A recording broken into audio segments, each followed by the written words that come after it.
अगर मैं कहूँ कि जिराफ की गर्दन पहले इतनी लंबी नहीं थी तो क्या आप मानेंगे? आखिर कैसे जिराफ की गर्दन इतनी लंबी हो गई? तो चलिए सिर्फ 2 मिनट में समझते हैं। अगर आप इस बात को समझ गए तो आप विकास को भी समझ जाएंगे।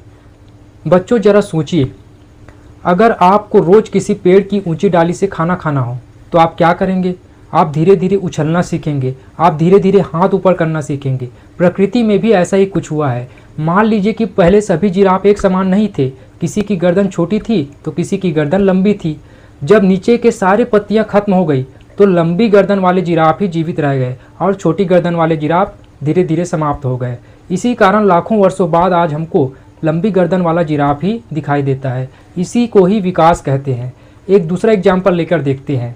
वैज्ञानिकों के अनुसार जो मनुष्य आज का जो मनुष्य है वो जो है एक दिन में नहीं बना है। लाखों वर्षों तक धीरे धीरे उसमें कुछ ना कुछ परिवर्तन हुआ है। धीरे धीरे शरीर, मस्तिष्क और उसके चलने का तरीका बदला है, तब आज का होमो सेपियंस विकसित हुआ है। एक तीसरा एग्जाम्पल लेकर देखते हैं। पहले जो घोड़ा था वो छोटा होता था, उसके पैरों पर कई उंगलियां थीं। धीरे धीरे उसके पैर मजबूत हुए, उंगलियां धीरे धीरे कम हुई और आज का तेज दौड़ने वाला घोड़ा विकसित हुआ। इसको भी विकास कहते हैं। लेकिन बच्चों एक बात ध्यान रखिए, अगर 1 साल में आपका कद बढ़ गया तो इसे विकास नहीं कहेंगे, क्योंकि एक व्यक्ति में हुआ है।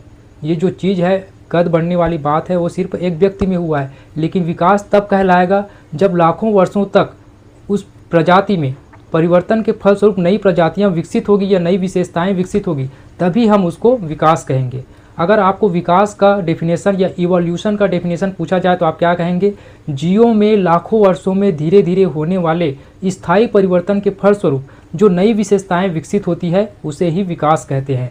बच्चों, मैं आपको एक प्रश्न पूछना चाहता हूँ, आप इसका कमेंट में उत्तर जरूर दीजिएगा। अगर मैं कहूँ इल्ली से तितली का बनना विकास है या नहीं, इसका उत्तर आप कमेंट में दीजिएगा। बच्चों, आप सरल तरीके से गणित और विज्ञान को हमारे साथ पढ़ना चाहते हैं तो इस चैनल को सब्सक्राइब जरूर कीजिए।